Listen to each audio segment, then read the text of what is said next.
जय हिंद दोस्तों। आज हम आपको बताने वाले हैं इनकम टैक्स फॉर्म को आप कैसे फिल करोगे और कौन सी इनकम आपको कहां डालनी है, कहां डिडक्शन होना है, होम लोन को आप कहां कहां डिडक्ट कर सकते हो। ये सभी जानकारी आप लोगों को इस फॉर्म के अंदर मिलने वाली है। वीडियो में लास्ट तक जरूर बने रहना जिससे कि आप लोगों के पास में सही जानकारी पहुंच सके। दोस्तों, यदि कोई भी आपका क्वेश्चन इससे संबंधित हो तो आप कमेंट बॉक्स में कमेंट करके इसकी जानकारी ले सकते हैं। तो स्टार्ट करते हैं कि कैसे आपको अपनी टोटल सैलरी निकाल के फॉर्म के अंदर फिल करनी है। हेलो दोस्तों, आज हम आपको बताने वाले हैं इनकम टैक्स आप कैसे खत्म कर सकते हैं। आप सामने देख भी रहे हैं, इनकम टैक्स डिपार्टमेंट की तरफ से फॉर्म आया हुआ है और इसको फिल कैसे करना है आपको सभी जानकारी इस फॉर्म के अंदर मिलने वाली है। इस वीडियो में सभी आप लोगों को जानकारी मिलने वाली है। बस आप लोग लास्ट तक जरूर वीडियो के अंदर बने रहना जिससे कि आपके पास में ये सभी जानकारी पहुंच जाए कि किस तरह से फॉर्म भरा जाना है।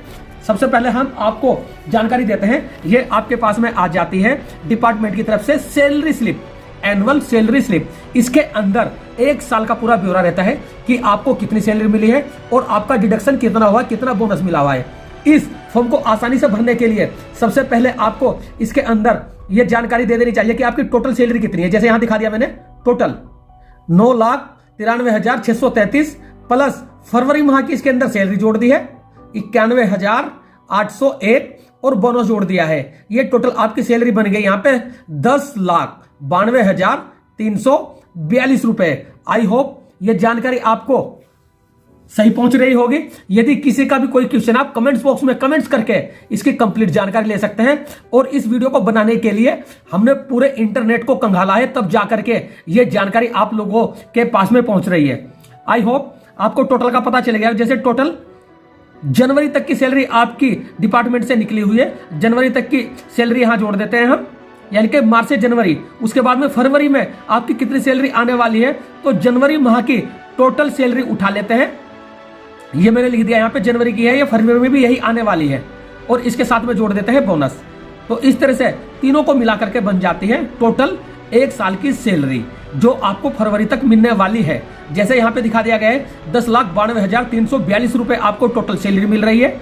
यह हमने एक गवर्नमेंट कर्मचारी की सैलरी स्लिप ली हुई है जिससे आपको जानकारी दी जा रही है। हिल अलाउंस आपको कितना मिल रहा है ये भी इसके अंदर दिया हुआ है, तो हमने इस पेपर के ऊपर डाल दिया हिल अलाउंस 5520 रुपए। एचआरए की यदि बात करते हैं, एचआरए मिल रहा है 54,000 रुपए।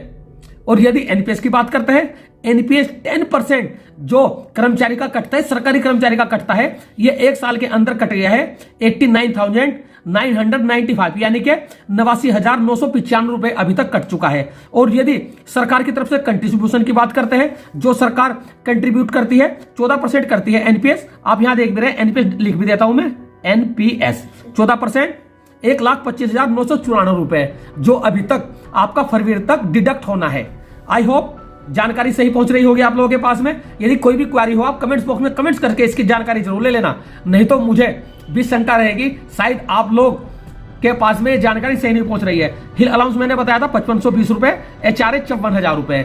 जी हां, जिसका ये हर जिले का और इंस्टीट्यूट का भी एचआरए अलग अलग मिलता है, दुर्गम, अति दुर्गम, सुगम, उसके हिसाब से एचआरए डिसाइड किया जाता है। अब आपको इस वीडियो के अंदर ये जानकारी मिलने वाली है कि आपको कहां कहां पे इसकी एंट्री करने के बाद में कहां डिडक्ट करना है। आप देख सकते हैं साइड में एलआईसी हमने डाल दी है, सेविंग्स, एलआईसी, एचजीएचएस, प्रिंसिपल। यदि आपका होम लोन है, आपका प्रिंसिपल यानी कि मूलधन कितना गया हुआ है और इंटरेस्ट कितना गया हुआ है, ये सभी जानकारी कहां डलनी है फॉर्म के अंदर। अब हम फॉर्म को भरना स्टार्ट करते हैं और ये जानकारी उन सभी कर्मचारी भाइयों के लिए है जो परेशान हो रखे हैं कि फॉर्म को कैसे फिल करना है, क्योंकि सरकारी आदमी या कर्मचारी का सबसे बड़ा सिर का दर्द हो जाए इनकम टैक्स फॉर्म। सभी का नहीं, कुछ लोगों का, जो लोग कनेक्ट रहते हैं उन लोगों के लिए यह 2 मिनट का खेल है कि 2 मिनट में आप इनकम टैक्स का फॉर्म कैसे भर सकते हैं। आई होप जानकारी सही पहुंच रही होगी। तो हम स्टार्ट करते हैं। सबसे पहले आप देख सकते हैं कैलकुलेटर मेरे यहां पे रखा हुआ है, आपको कोई भी कैलकुलेशन में दिक्कत नहीं आने वाली है। पूरे औजारों के पूरे हथियार मैंने साथ में लिए हुए हैं। अब हम स्टार्ट करते हैं। जैसे हमने सैलरी निकाली अपनी सैलरी स्लिप में, तो सबसे पहले आपको देखना है कि हमको टोटल सैलरी डालनी कहां है। ये देख सकते हैं टोटल योग दिखाई दिया हुआ है। इधर आप लोग देख रहे होंगे योग, थोड़ा नीचे कर देना जिससे कि साफ दिखाई दे जाए। आप देख रहे हैं दोस्तों योग, और योग में सबसे पहले टोटल सैलरी आप यहां डाल देते हैं, प्राप्तियां लिखा हुआ है ऊपर। और इससे पहले आपको कार्यालय, प्रधानाचार्य, राजकीय यानी कि जो भी आपका संस्थान है, राजकीय इसलिए लिखा गया है क्योंकि जो गवर्नमेंट कर्मचारी हैं उन्हीं के लिए ये इनकम टैक्स का फॉर्म भरा जाता है। फिर कर्मचारी का नाम, फिर पैन नंबर। तो इतनी जानकारी आपको पहले से फिल करनी होती है। अब हम डालते हैं अपनी सैलरी का डिटेल। ये देख सकते हैं आप योग यहां डालते हैं। हमने आपको बताया था कि टोटल सैलरी हमको कितनी मिली है, 10,92,342। तो इसको डाल देते हैं यहां योग के अंदर, 10,92,342 है ना। बहुत अच्छी फिगर। अब आगे बढ़ते हैं। अब आप देख सकते हैं पर्वतीय विकास भत्ता। पर्वतीय विकास भत्ता हमने पहले इसमें डाल दिया था, जिसको हिल अलाउंस के नाम से डाला गया है 5520। पर्वतीय विकास भत्ता आप देख सकते हैं 5520। दोस्तों इस वीडियो को बनाने का हमारा मेन मकसद है जिससे आप लोग अपनी जिम्मेदारी खुद उठा सके, आप सीख सके कि कैसे आपको अपना इनकम टैक्स का फॉर्म भर के डिपार्टमेंट में जमा करना है। अदरवाइज कुछ हमारे साथी लोग दूसरों पे फॉर्म भरवाते हैं, उनको इसकी जानकारी नहीं मिल पाती, दूसरे गलत भर सकते हैं, आपकी क्वेरी आ सकती है, आपका फॉर्म गड़बड़ हो सकता है। और यदि हम एचआरए की बात करते हैं, जैसे एचआरए हमने लिखा हुआ है यहाँ, एचआरए 54,000, मकान किराया भत्ता जिसे बोल देते हैं, आप देख सकते हैं। अब आगे का मूल वेतन, ग्रेड वेतन एवं महंगाई भत्ता, बोनस एवं अन्य स्रोतों से आए। अब आप क्या करते हैं, जो आपकी टोटल सैलरी है, आपका पर्वतीय विकास भत्ता और एचआरए घटा देते हैं, आपकी टोटल सैलरी वहां निकल के आ जाएगी, जो आपको आगे फिल करना है। अब मैं घटा रहा हूं 10,92,342। आई होप आप लोग देख ही रहे होंगे।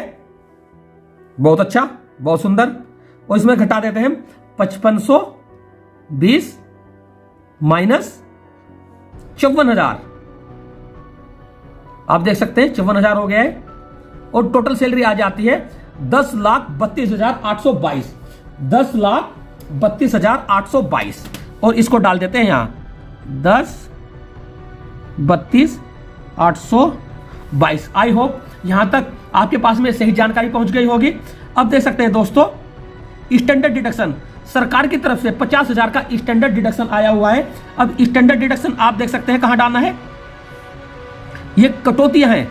अब पर्वतीय विकास भत्ता पूरे उत्तराखंड के लिए अप्लीकेबल हो गया है, इसका जियो आया हुआ है, तो सभी लोग इसको घटा सकते हैं। यदि कोई नहीं भी घटा रहा होगा तो वो उसकी मर्जी है, यदि नहीं घटाना चाहे तो नहीं घटा सकता है।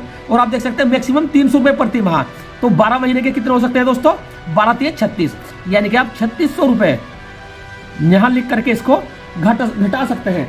और इसके बाद अब आप यहां देख सकते हैं, अब बात आती है मकान किराया कटौती। दोस्तों ये पॉइंट आपके लिए ही बहुत यूजफुल है। यदि आप लोगों ने होम लोन लिया हुआ है और आप इंटरेस्ट और प्रिंसिपल इस फॉर्म के अंदर घटा रहे हैं, तो आप चाहें तो एचआरए नहीं घटा सकते। कुछ लोग एचआरए घटा रहे हैं, ये उनके अधिकारी के हाथ में है कि उनको वो कैसे फिल करवा रहे हैं फॉर्म को। आई होप मैं एचआरए नहीं घटा रहा हूं क्योंकि मैंने होम लोन लिया हुआ है, तो मैं प्रिंसिपल और इंटरेस्ट इस फॉर्म के अंदर घटाऊंगा। तो आगे बढ़ते हैं दोस्तों, आप देख सकते हैं मकान किराया कटौती। जो लोग होम लोन नहीं लिए हुए हैं वो इस कॉलम में अपना एचआरए घटा सकते हैं। और यदि एचआरए की कंडीशन है, एचआरए की कंडीशन में बता देता हूं, 3 कंडीशन रहती है। 3 कंडीशन में से जो भी सबसे कम एचआरए रहता है वो आपको घटाना पड़ेगा। आई होप थोड़ी सी जानकारी मैं आपको दे देता हूं। यदि आपका बेसिक बनता है 6 लाख रुपए, सीधा सीधा सा, तो बेसिक का क्या करना है, आपको 10% निकालना है। कितना हो जाता है दोस्तों, 60,000, सीधा सीधा सा 10%। ठीक हो गया, ये हो गया 60,000। आई होप आपको दिख रहा होगा। अब 60,000 और आपको एचआरए मिला हुआ है 54,000 रुपए, और आप 54,000 रुपए मिला और आपने किराया दिया हुआ है मान लिया कि 90,000 रुपए, 90,000 रुपए आपने किराया दिया हुआ है। तो इसमें से इसको माइनस कर सकते हैं, कितना आ गया दोस्तों, 30,000 रुपए। तो आप 30,000 रुपए इसमें से उसको डिडक्ट कर सकते हैं जो इनकम टैक्स के फॉर्म के अंदर आपको भरा जाना। जैसे दिखाया गया है मकान किराया कटौती, तो आप यहां डाल सकते हैं। लेकिन मैंने होम लोन लिया हुआ है, अर्थात जिस साथी का ये फॉर्म भर रहा हूं मैं, उसने होम लोन लिया हुआ है, तो हम HRA नहीं घटाएंगे। तो आप लोगों के लिए जानकारी अच्छी रही होगी। अब आगे बढ़ जाते हैं दोस्तों। अब देखते हैं 50,000 रुपए स्टैंडर्ड डिडक्शन और 3600 आपके हो जाते हैं पर्वतीय विकास भत्ता। ये साफ साफ दिख रहा है। अब चलते हैं, आगे बढ़ते हैं। अब देखते हैं यहां टोटल योग दे दिया है दोस्तों इसका। और यदि हम योग की बात करते हैं, योग हो गया है इसका 53,600 और 53,600 हम लिख देते हैं यहां टोटल। आई होप आपको दिख रहा होगा 53,600। 53,600 में से बोल दिया है कि यहाँ एक में से दो घटा दो। कॉलम एक में से दो घटाने के बाद में जो भी आपका कटौती बच जाती है वो यहां आ जाएगा। आई होप यदि इसकी मैं बात करता हूं, इसका अमाउंट आ जाता है, आपके सामने घटा भी देता हूं। ये आ गया था 10,32,822 तो ऊपर वाला था। अब हम टोटल अमाउंट लेते हैं 10,92,342। 10,92,342। आई होप ये फिगर आपके याद रहेगी। Total salary minus 53,600। 53,600 देख सकते हैं। और यदि अमाउंट आता है 10,38,742 तो 10,38,742 का फिगर डाल देते हैं यहां। 10,38,742 10,38,742 10,38,742 आप इसको समझ ही गए होंगे। अब आगे आ जाता है इंटरेस्ट, यानी कि आपने जो होम लोन लिया हुआ है इंटरेस्ट कितना है। यदि हम बात करते हैं दोस्तों, मैं आपको दिखा देता हूं। ये इंटरेस्ट दिखाया गया है, आप देख सकते हैं। इंटरेस्ट कितना गया हुआ है दोस्तों, 2,26,000। और मैक्सिमम इंटरेस्ट हम इसमें से घटा सकते हैं 2 लाख रुपए। और आप प्रिंसिपल भी देख सकते हैं, प्रिंसिपल सेविंग में आ जाता है आपकी। आई होप आप देख ही रहे होंगे। आगे बढ़ते हैं। तो इंटरेस्ट 2 लाख रुपए घटा देते हैं, मैक्सिमम 2 लाख रुपए यहां लिख देते हैं। आप लोगों के लिए बहुत ही आसान हो गया होगा, क्योंकि फॉर्म ये मान के चलो आपकी फॉर्म आपका भरता जा रहा है। और एक खास बात और है इसके अंदर, हम डाल देते हैं HGHS, जिसके अंदर आपको लिखा गया है स्वास्थ्य बीमा। यदि आपकी स्वास्थ्य बीमा की कोई पॉलिसी है तो उसमें भी आप डाल सकते हैं। तो हमारे कर्मचारी साथी ने 24,426 रुपए की पॉलिसी ली हुई है। अब हम बात करते हैं SGHS की बात करेंगे, अभी स्वास्थ्य बीमा की बात करते हैं। तो यहां आपकी सेविंग में आ जाएगी, कटौतियों में आ जाएगी 24,426। 24,426 स्वास्थ्य बीमा को ही कहते हैं 80D। SGHS को भी 80D के अंतर्गत ही लेना होता है, जिसकी लिमिट है 25,000 रुपए। 10, 20, 50 लाख रुपए का आपको पूरी फैमिली का इंश्योरेंस करा के रखना चाहिए दोस्तों। 80D की लिमिट होती है 25,000 रुपए, लेकिन मैंने 24,426 रुपए की पॉलिसी करा रखी है। इसी कारण मैंने SGHS 7800 रुपए यहाँ पे नहीं लिए हैं। आई होप स्वास्थ्य बीमा इसी के अंदर आता है, तो आपको ये यही डालना होता है। तो आगे बढ़ते हैं दोस्तों। अब ये सेविंग्स हो जाती है मुख्यमंत्री राहत कोष के अंदर। यदि आप डाल सकते हैं तो डाल सकते हैं। यदि किसी भाई की इनकम टैक्स में छूट चाहिए होती है, उसका थोड़ा बहुत पैसा कुछ ज्यादा आ रहा है, तो प्रधानमंत्री राहत कोष में डाल सकते हैं। उसका 100%, जहां तक कि मुझे मालूम है, उसका 100% यानी कि जितना भी आप डालोगे इतना घट जाता है प्रधानमंत्री राहत कोष या मुख्यमंत्री राहत कोष के अंदर। आई होप इसकी जानकारी आप ज्यादा अपने सहपाठियों से या अन्य स्रोतों से प्राप्त कर सकते हैं। तो अभी आपके सामने इंटरेस्ट और इसको घटा देते हैं दोस्तों। 10,38,742 थी, अब इसको हम घटाते हैं 2,24,426। ये बच गया 81,43,16। 81,43,16। और कहां लिखना है, कुल आय 81,43,16। आई होप जानकारी आप लोगों के पास में अच्छी तरह से पहुंच रही होगी। यहां तक हमारा फॉर्म भर गया है। आई होप इसको आप समझ ही गए होंगे। अब आगे बढ़ते हैं दोस्तों। NPS, अब देखते हैं GPF। जो GPF वाले हैं वो GPF जितना उनका कटा है वो यहां डाल सकते हैं सेविंग में, यानी कि 1.5 लाख की सेविंग है सरकार की तरफ से। NPS एम्प्लॉय शेयर, अब बात करते हैं NPS की। जितने भी अधिकारियों से हमने आगे बात की है, तो कुछ अधिकारी लोग इसको कहते हैं कि आप 1.5 लाख की सेविंग कर लो, उसके बाद में 80CC-D1B के अंदर आप 50,000 घटा सकते हैं। कुछ साथी लोग NPS का कुछ शेयर यहां घटा रहे हैं और 50,000 नीचे पूरा कर दे रहे हैं, लेकिन अधिकारी अपनी क्वारी पूरी करने के बाद में इसको डिसाइड कर लेते हैं कि कैसे उनको इस फॉर्म को फिल कराना है। तो जिस अधिकारी से मैंने बात की है, मैं उनकी बात बता रहा हूं। या अपने साथियों के माध्यम से जो जानकारी मुझे प्राप्त हुई है वो दिखा रहा हूं। तो जीपीएफ में तो हमारे साथी लोग नहीं है, एनपीएस में है।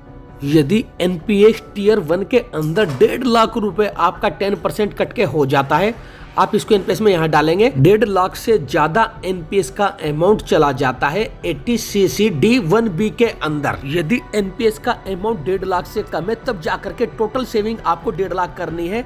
उसके बाद 50,000 रुपए 80cc D1B के अंदर जाएगा। के अंदर एनपीएस में भी यहाँ कुछ नहीं डाल रहे हैं, खाली छोड़ देते हैं। जीआईएस 200 रुपए कटता है यदि मैं सैलरी स्लिप की बात करता हूँ। जी हाँ, तो 2400 रुपए आपका जीआईएस कट जाता है। जीआईएस 2400 रुपए कटौती में लिख देते हैं यहाँ। आई होप एलआईसी यदि आपकी कोई है तो जैसे मैंने बताया था कि मैंने सैलरी स्लिप के ऊपर पहले से लिख दिया था 5359 रुपए की एलआईसी, 5359 रुपए की इनकी पॉलिसी। यदि पीपीएफ की बात करते हैं, पीपीएफ में 1000 रुपए डाले हुए हैं। शायद ये कर्मचारी गरीब है। भवन अग्रिम अर्थात मूलधन, जो आपका मूलधन जमा हो रखा है, जैसे मैंने आपको पहले भी बताया था 1,33,702, 1,33,000 भवन अग्रिम, 1,33,702। एनएससी यदि कोई हो तो डाल सकते हैं। बच्चों की ट्यूशन फीस लगा सकते हैं। सुकन्या में यदि आपने सबमिट किया हुआ है तो दिखा सकते हैं। धारा 80C के अंतर्गत अधिकतम छूट 1.5 लाख की। तो हम देख लेते हैं, यदि 1.5 लाख हो जाता है तो आई होप आपको ज्यादा इसके अंदर डालने की आवश्यकता नहीं है। यदि आप डाल भी देंगे तो आपको 1.5 लाख ही का डिडक्शन मिल पाएगा। तो हम पहले से जोड़ लेते हैं, इसके बाद देखते हैं 2400 जीआईएस प्लस 5359 आपकी एलआईसी की पॉलिसी है, प्लस 1000 रुपए पीपीएफ, प्लस 1,33,702 मूलधन जमा किया हुआ है। यह बन गया 1,42,426। अब दोस्तों इसके अंदर 7800 रुपए सुकन्या के अंदर जमा कर देते हैं, जो आपकी सेविंग में आ जाएगी। जिस भाई लोगों का इनकम टैक्स कट रहा है, अधिकारी नहीं मान रहा है, आप अपने रिटर्न फॉर्म भर के जब भरा जाएगा, आईटीआर आप जब फिल करोगे उस टाइम पे आप रिटर्न ले सकते हैं। आई होप 1,50,266 और इसको डाल देते हैं 1,50,266। अब हम 8,14,326 रुपए में से इसको माइनस कर देते हैं, यानी कि 1,50,266 है तो 1.5 लाख ही मैक्सिमम हम घटा सकते हैं। तो हम यहां से 1.5 लाख ही घटाएंगे, ऊपर लिख देते हैं 81,43,16, 81,43,16 माइनस 1.5 लाख, 1.5 लाख हो गया है। अब बच जाता है हमारे पास में 66,40,50, 66,40,50। अब दोस्तों 1.5 लाख रुपए की सेविंग पूरी होने के बाद में अब बात आती है हमारी 80cc D1B, जो एनपीएस का पार्ट होता है। 1.5 लाख सेविंग पूरी करने के बाद में आप 50,000 रुपए की आराम से यहां सेविंग दिखा सकते हैं और इसको माइनस कर सकते हैं टोटल अमाउंट से। यह बच जाता है 6,50,000। और यदि हम और बात करते हैं फिर 80cc D2, टोटल जो गवर्नमेंट शेयर है दोस्तों 1,25,000, 1,25,994। आई होप इसको भी माइनस कर देते हैं, 1,25,994। यह बच जाता है 4,88,056, यानी कि 4,88,056 रुपए आपके पास में बच जाता है। और दोस्तों इस लाइन को हम देख सकते हैं, इसमें लिखा हुआ है शुद्ध आयकर योग्य कुल आय 5 लाख होने पर कोई टैक्स नहीं लगेगा, अधिक होने पर गणना की जाएगी, जो नीचे डिटेल दी गई है। आई होप ये 5 लाख से अमाउंट कम आ गया है, यहां पर आपका कोई भी टैक्स नहीं पड़ रहा है। यदि ये इनकम 5 लाख से ज्यादा होती तो उस कंडीशन में आप क्या करते, आपको यह भी बता देता हूं मैं। 5 लाख से अधिक होने पर, अभी मेरे को डिटेल में आप लोगों को एक पेपर पे समझाना पड़ेगा। अब ये मान के चलता हूं, यदि ये टोटल इनकम यहां बच जाती 5,50,000, आई होप दिखाई दे रहा होगा दोस्तों 5 लाख। अब देखते हैं दूसरे वाले कॉलम में क्या कहते हैं, कितना अमाउंट देना पड़ता आपको। इसके सामने मैंने 2.5 लाख तक तो सुनने हैं दोस्तों, पड़ोस में कर देता हूं जिससे कि आप आसानी से समझ जाओ। यानी कि 5 लाख से 5,50,000 हो गए, इसका मतलब 5 लाख से ज्यादा हो गए तो 2.5 लाख तक तो सुनने हैं। 2.5 लाख तक आप पे कोई टैक्स नहीं लगेगा। यानी कि 5 लाख को 2 भागों में और अगला जो 2.5 लाख अमाउंट है उस पर लगेगा 5%, यानी कि 12,500 रुपए 5%। और अगला जितना भी अमाउंट एक्स्ट्रा है कितना है दोस्तों 50,000। 50,000 का यदि हम 20% निकालते हैं, आप देख सकते हैं 50,000 का 20% बहुत आसानी से आप इसको निकाल सकते हैं। सीधा सीधा सा दोस्तों 10,000 रुपए आ जाता है, यानी कि 50,000 रुपए यदि आपका ज्यादा आ गया तो 10,000 रुपए आपका यहां टैक्स आ जाता है। सीधा सीधा 10,000 हो गया। आगे बढ़ते हैं 12,500, 10,000 एक हो जाता है, टोटल जोड़ देते हैं 22,500 रुपए आपका सीधा सीधा सा बन जाता है। क्योंकि आपकी 5 से 10 लाख तक की जो परसेंटेज है वो 20% दिखा रखा है दोस्तों, आप यहां देख सकते हैं। और 10 इसके बाद में आपकी क्राइटेरिया खत्म हो जाता है, क्योंकि 10 लाख से ऊपर बनता है 30%, लेकिन आप लोग शायद इसमें नहीं है। सूद देकर आय बन जाता है 22,500। इसके बाद में स्वास्थ्य एवं शिक्षा पर 4%, अब दोस्तों इसका 4% निकाल देते हैं। 22,500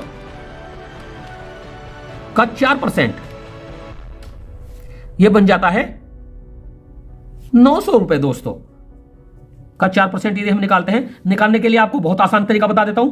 22,500 गुना 4/100, 2 जीरो से 2 जीरो उड़ा दो और इसकी मल्टीप्लाई कर दो इसके साथ में। देखते हैं 5 चौक 20, 4 पंजे 20 की जीरो और 4 दूनी 8 और 2 10 और 4 दूनी 8 और 1 9, 900 रुपए आ जाते हैं 200 निकल के। बहुत आसानी से आप इसको निकाल सकते हैं। और 900 रुपए हम यहां डाल देते हैं, यानी कि 22,500 और 900 रुपए आपस में जोड़ देते हैं जैसे यहां लिखा हुआ है, यानी कि 13 + 14 और टोटल आय बन जाती है हमारी 23,400 रुपए।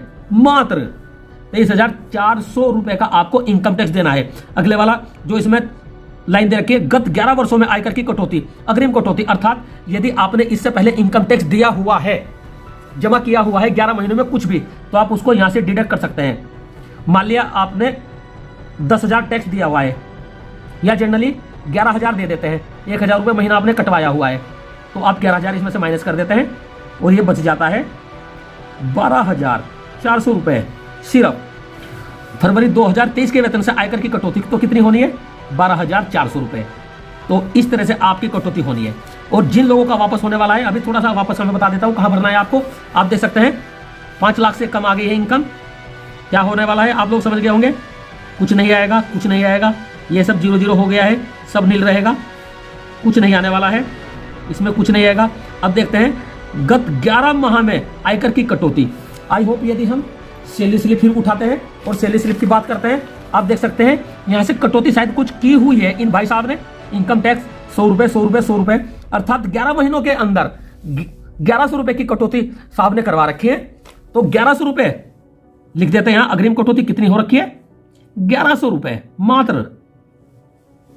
फरवरी 2023 के वेतन से आयकर की कटौती कितनी हो सकती है, कोई नहीं है, कटौती नील। वापस होने वाली धनराशि आप देख सकते हैं 1100 रुपए यहां से रिटर्न आने वाले हैं।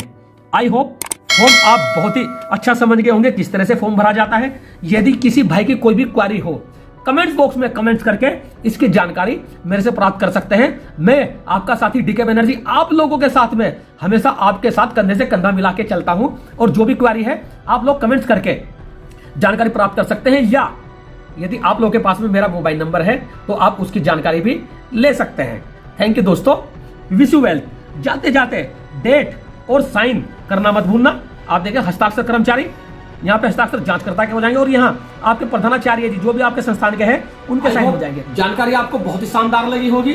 वीडियो को लाइक कमेंट्स और शेयर जरूर करना। और यदि किसी भी साथी का कोई कमेंट्स है, आप कमेंट्स करके जानकारी प्राप्त कर सकते हैं, जिससे आप अपने फॉर्म को सही तरह से फिल कर सके और जानकारी आपके पास में सही पहुंच सके। थैंक यू सो मच दोस्तों, विश यू वेल।